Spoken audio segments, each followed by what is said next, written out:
Como praticar uma comunicação mais inclusiva?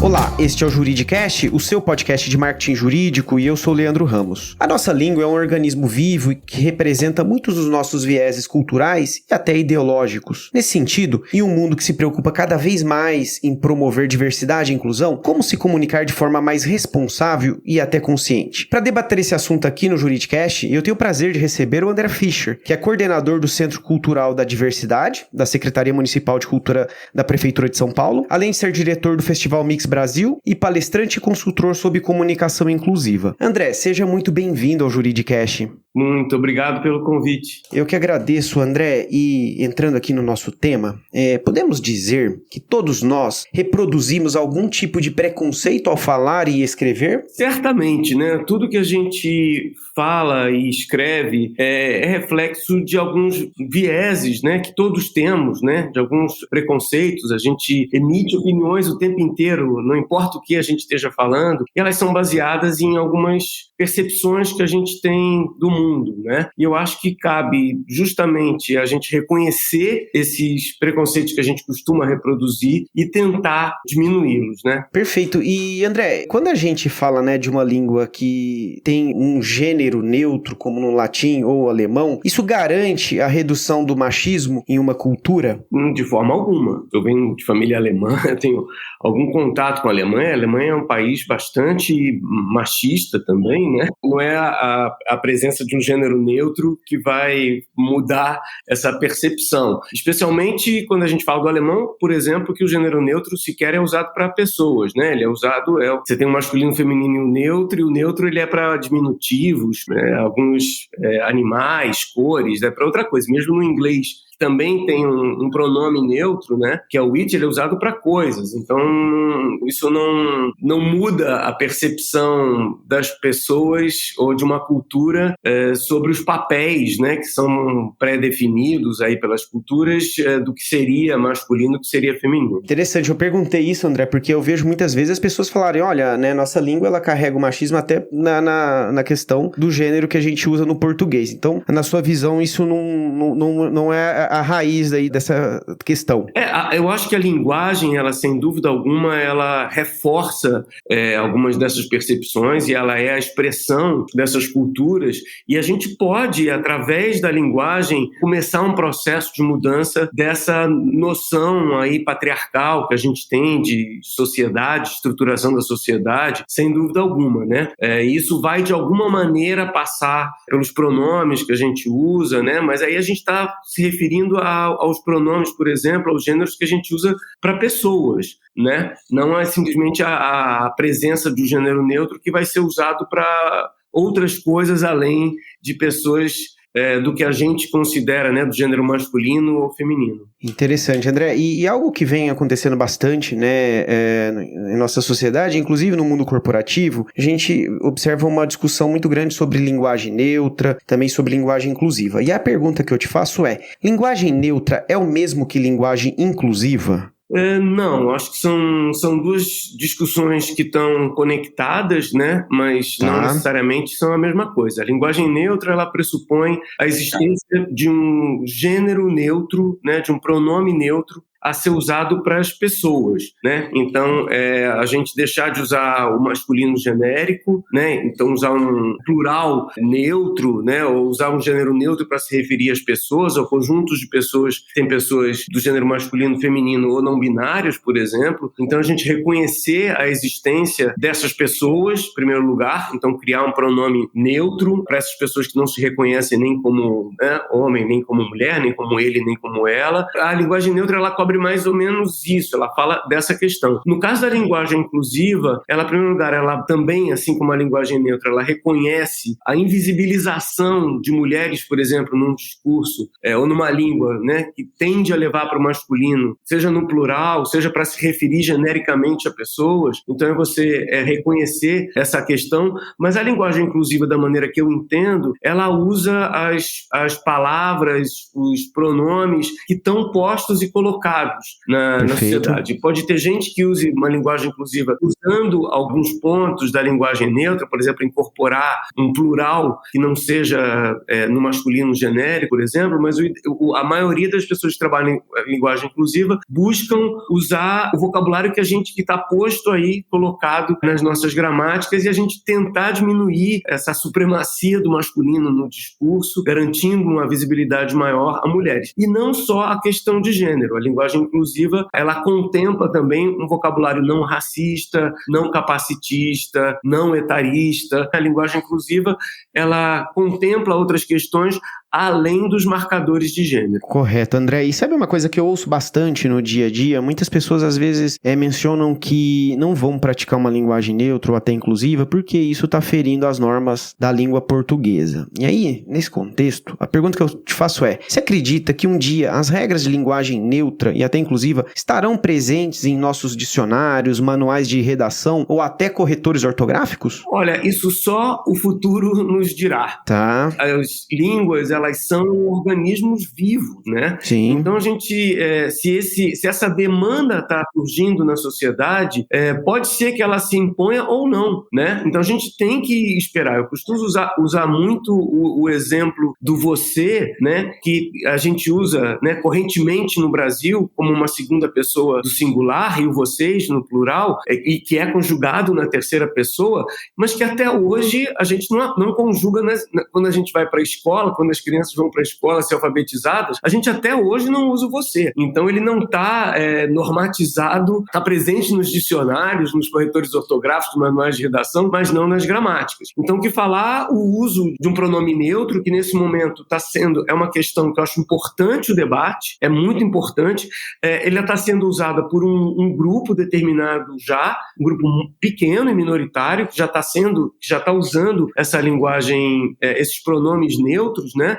Mas a gente tem que esperar para ver se isso vai ser incorporado pela sociedade como um todo. A gente nenhuma regra, nos idiomas, na língua, na comunicação, nenhuma regra é imposta de cima para baixo, não tem como. É a partir do momento que isso passar a ser reconhecido e que for usado por um grande número de pessoas, que a gente pode entender que isso pode vir a ser uma nova regra. Na Suécia, por exemplo, essa discussão ganhou um tamanho muito grande a ponto desse terceiro pronome ser incorporado no idioma, né, ser reconhecido pela Academia Real Sueca, pela Academia de Letras, né, sueca, ali pelo órgão que, assim como a gente tem aqui a ABL, enfim, outros órgãos, que incorporaram esse terceiro gênero. Mas isso foi fruto de uma discussão grande, foi colocado um prazo para isso ser colocado nas cartilhas e ser ensinado na escola. Então acho que a gente aqui ainda está bastante distante desse momento de, por exemplo, ser colocado no corretor ortográfico. Isso não significa que a gente não, de uma certa maneira, não reconheça e até certo ponto, dependendo do seu ponto de vista, estimule o uso de uma linguagem mais neutra, né, de pronomes neutros, como resposta a uma demanda de um grupo.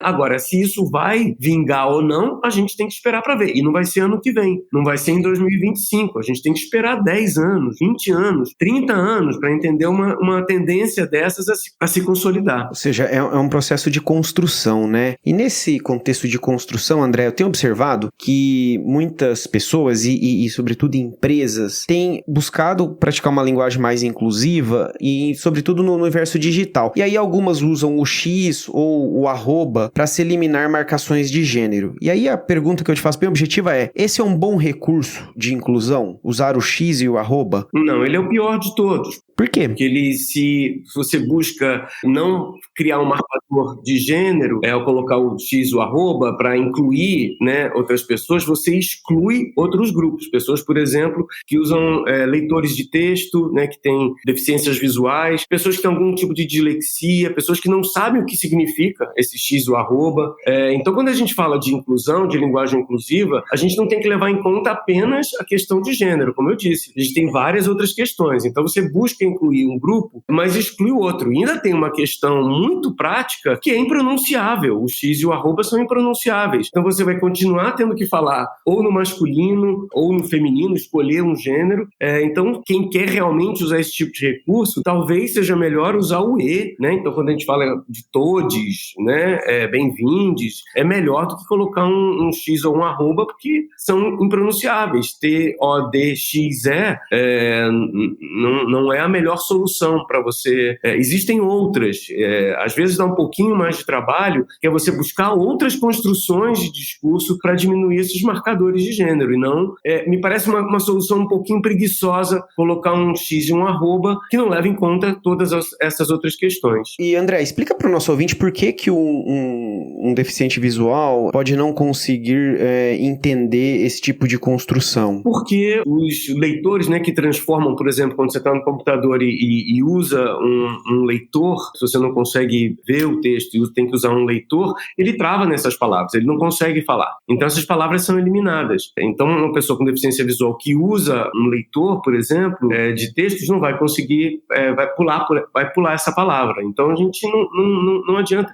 E tem pessoas que não foram informadas sobre qual é o objetivo de colocar um X ou um arroba, vão achar que é um erro, de repente, de digitação. E tem uma questão que eu vou entendendo cada vez mais, a gente vive numa sociedade que tem muitas pessoas com diferentes graus, por exemplo, de dislexia, né? Pessoas completamente funcionais, mas que têm algum tipo de dislexia, que têm alguma dificuldade de entender algumas palavras, e isso causa um constrangimento ali, uma certa dissonância ali, que não vão entender, vão perder um tempo para entender o que está querendo ser dito ali. Então você está excluindo essas pessoas com o objetivo de talvez incluir outras, mas na verdade não está incluindo. Essa conta não bate. Interessante. E André, evoluindo um pouco a nossa conversa, a gente pode dizer que a nossa linguagem carrega um pouco de patriarcalismo? Sim, né? Eu acho que essa opção pelo masculino genérico, por mais que se explique ali a origem do latim, coisa e tal, mas ela não é só a questão do masculino genérico, né?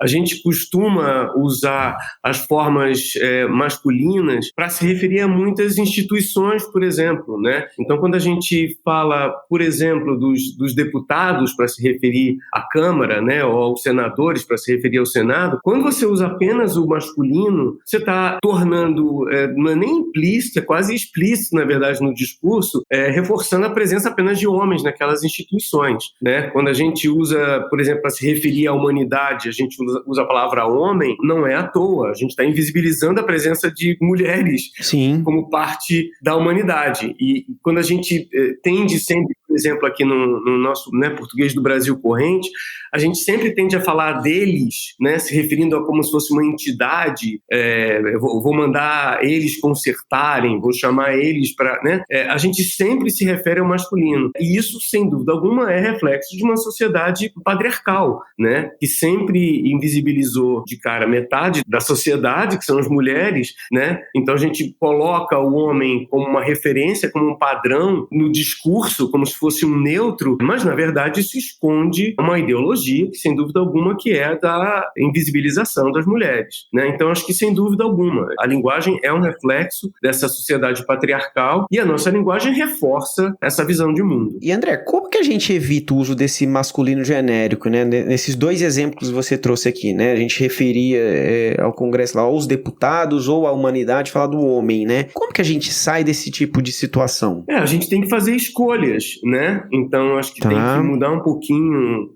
de novo, a comunicação inclusiva, como eu entendo, essa linguagem inclusiva, ela vai usar palavras que estão postas e colocadas. A gente não vai criar novas palavras para substituir essas palavras que têm um cunho aí mais machista, patriarcal. A gente vai simplesmente buscar outras palavras que estão postas aí, colocadas, para tentar diminuir essa marcação tão forte e evidente do masculino no nosso discurso, né? Então a gente tem algumas técnicas, eu proponho no Manual Ampliado de Linguagem Inclusiva, que eu lancei ano passado pela Matrix, eu proponho algumas técnicas, algumas muito simples, outras que exigem um pouquinho mais de reflexão, mas para a gente fazer essa diminuição desses marcadores. E é muito impressionante quando acho que o primeiro passo é a gente começar a reler, escrever, por exemplo, um e-mail, a gente reler e fazer a conta de quantos marcadores masculinos ali que estão presentes naquelas frases e entender o que a gente pode, né, se a gente tirar alguns artigos, trocar algumas palavras, eliminar alguns pronomes, né, não precisa ir para o neutro do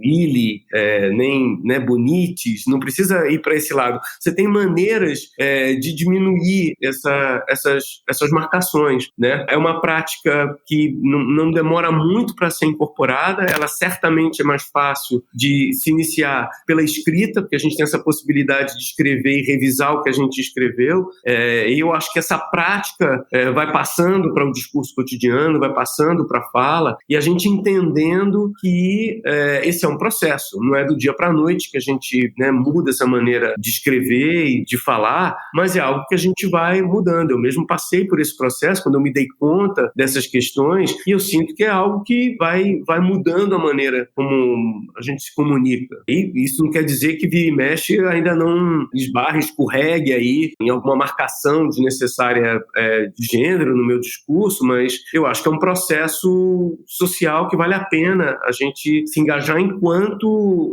sociedade mesmo, reconhecer a existência de outras possibilidades de ser, de existir, né? Então acho que aí vem processos de empatia, de alteridade, acho que essas questões todas que estão presentes que a gente tem que começar de alguma maneira. E aí, se isso vai virar a inclusão da linguagem neutra nos dicionários lá para frente, como eu disse, é uma questão que pode demorar muito tempo e pode nem se concretizar, podem surgir outros caminhos nesse percurso, mas acho que a gente tem que buscar essa mudança na nossa linguagem. Correto, André. E para quem está nos ouvindo agora, né, você tem alguma dica prática de como exercer a linguagem mais inclusiva? Eu acho que assim, a primeira questão, como eu já disse, é reler o que você escreve prestando atenção nessas questões. A primeira coisa acho que é entender, reconhecer que a gente tem um discurso muito marcado pelo machismo, pelo patriarcalismo. Então acho que a primeira é fazer esse reconhecimento e buscar no nosso discurso da maneira como a gente escreve, primeiramente, né, e depois da maneira como a gente fala. E não só a questão do masculino e do uso do masculino, desse masculino genérico, excesso de termos no masculino que a gente usa no nosso discurso, mas outras expressões também que são racistas, que reforçam algum tipo de preconceito por origem das pessoas, por exemplo. Então acho que é um reconhecimento.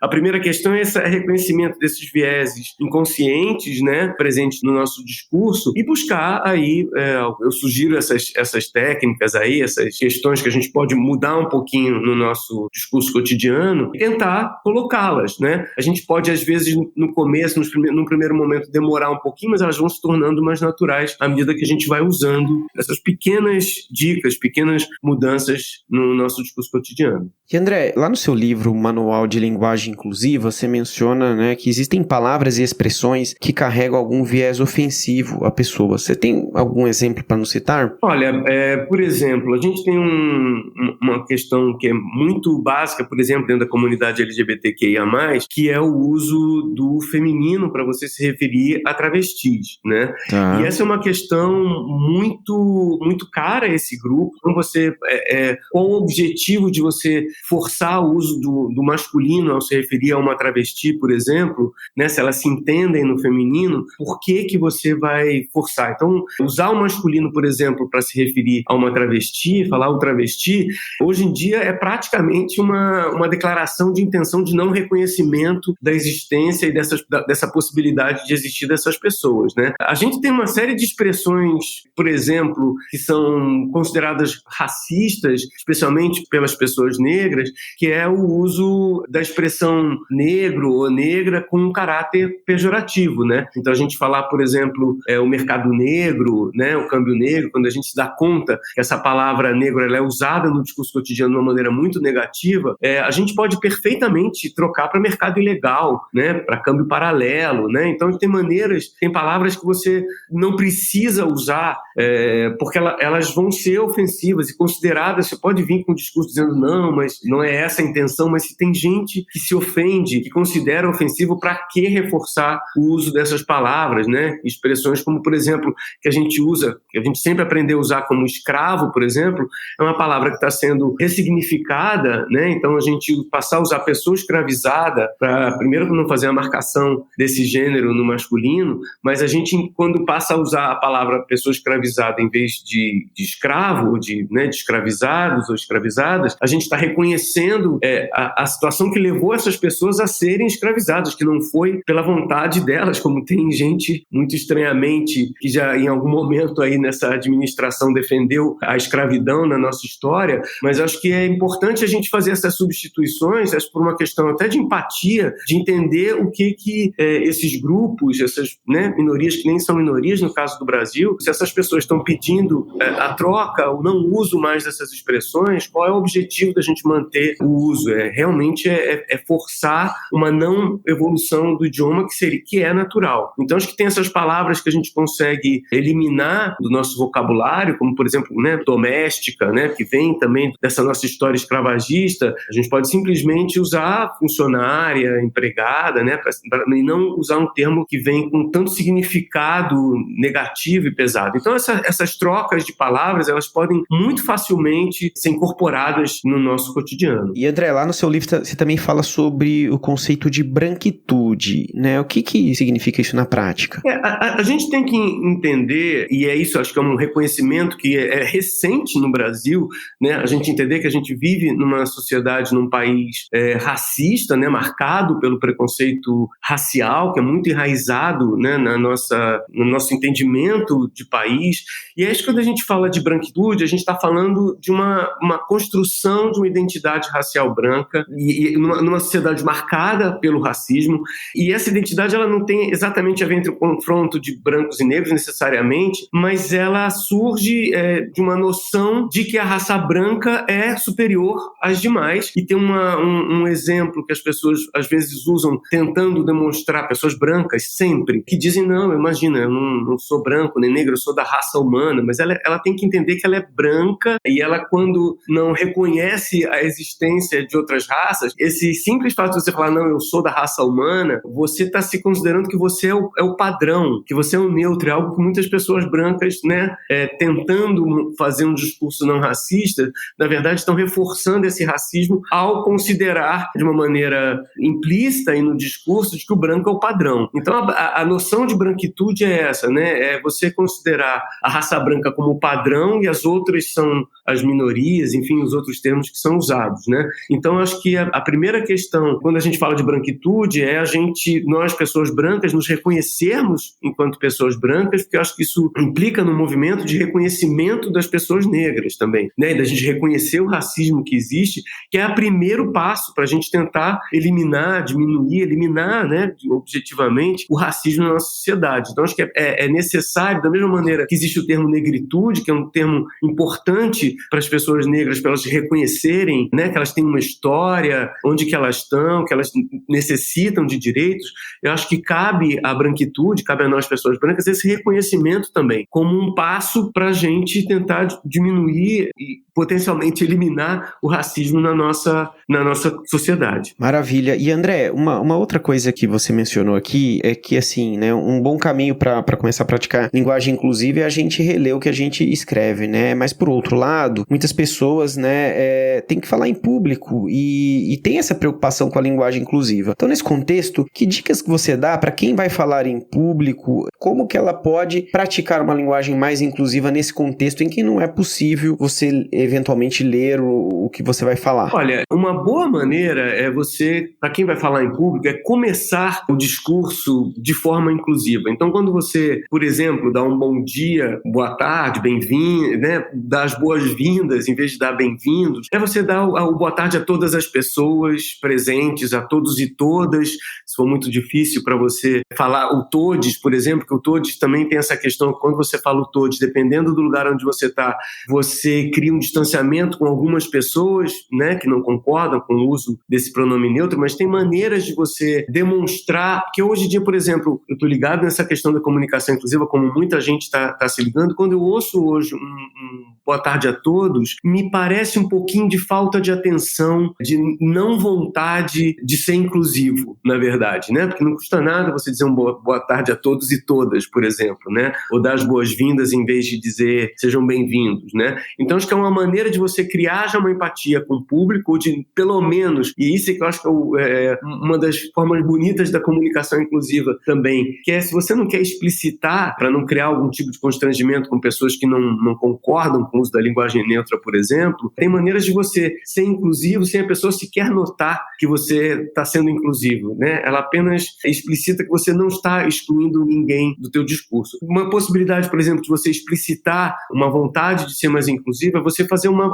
rápida autodescrição, né? Que vai facilitar a vida de pessoas pessoas, por exemplo, que têm deficiências visuais. Então, você simplesmente dizer, olha, eu sou uma pessoa branca, de cabelo grisalho, uso óculos, só para a pessoa tentar figurar ali rapidamente, né, algo que quem está vendo está possibilitando ver que tipo de pessoa, né, está falando fisicamente. Então, você possibilitar isso, essa autodescrição, ela explicita bastante a tua intenção de ser inclusivo, né? E tem outras pequenas dicas, né, quando você vai falar em público, de você não colocar, por exemplo, a mão na boca, que é algo que também facilita para pessoas que têm deficiência auditiva, né, que às vezes elas ajuda fazendo uma leitura labial, então não cobrir a boca. Então são pequenos gestos que podem demonstrar uma intenção de ser mais inclusivo. Interessante, são muitos aspectos, né, que muitas vezes passam desapercebidos, né, no dia a dia. E André, nosso papo tá muito bom, mas tá caminhando pro final aqui do nosso episódio. E aí, como uma última pergunta, eu gostaria de saber o seguinte: você acredita que tem algum termo ou termos, né, que deveriam ser banidos do nosso vocabulário para se praticar uma linguagem mais inclusiva? Sim, eu costumo dar algumas dicas nesse sentido, assim, a gente primeiro tentar evitar o uso do diminutivo, né, que o diminutivo a gente usa muito no Brasil e ele pode ser, às vezes, simpático, mas às vezes ele realmente pode estar simplesmente diminuindo as pessoas. Então, né, tem um exemplo, por exemplo, hoje no movimento de pessoas gordas, por exemplo, que a gente deixar de usar a palavra gordinho, né,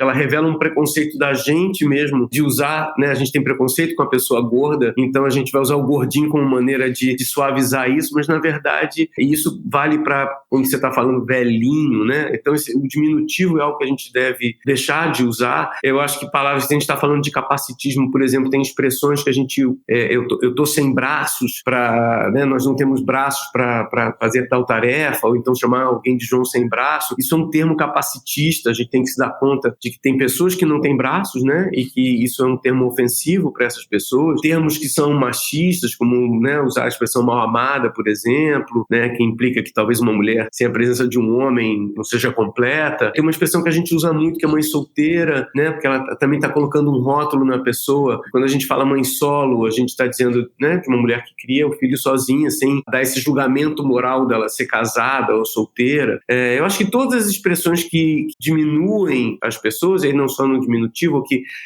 limitam elas a um aspecto, a gente deve evitar. E uma dica que eu acho que é muito importante, que é ainda no caso do capacitismo, por exemplo, que é a gente, né, não chamar a pessoa de deficiente ou de autista ou de anão, né, mas a gente, se for importante, se fizer parte desse contexto, se referir a essa deficiência dela, a gente sempre usar o termo pessoa. E aí vale a dica, acho que é uma das dicas da comunicação inclusiva, é a gente usar muito a palavra pessoa, né? Então, em vez de você usar colaboradores, você usar pessoas colaboradoras, né? Uma maneira de você tirar esse masculino genérico, mas uma maneira também, quando você fala, por exemplo, uma pessoa com autismo, você está reconhecendo a existência dessa pessoa acima dessa deficiência dela, né? Você joga a deficiência como um complemento ali no curso, não como algo que está vindo na frente, né? Então, acho que são essas questões e essas outras também expressões racistas, né? Que a gente costuma usar, cor do pecado, ou usar, por exemplo, cor de pele para se referir ao bege ou rosa claro, né? Então acho que são questões que a gente tem que passar a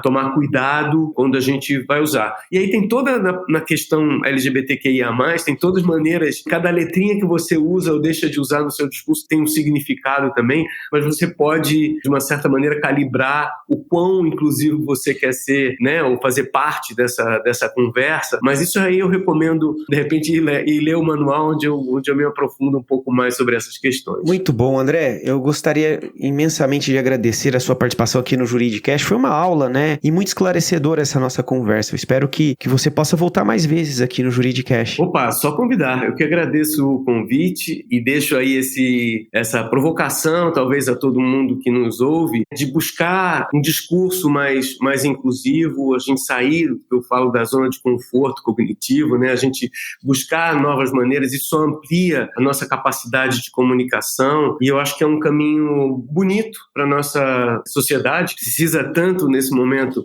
do apaziguamento, né? A gente reconhecer a existência das outras pessoas é um caminho para um futuro mais bonito para a nossa humanidade. Muito obrigado, André.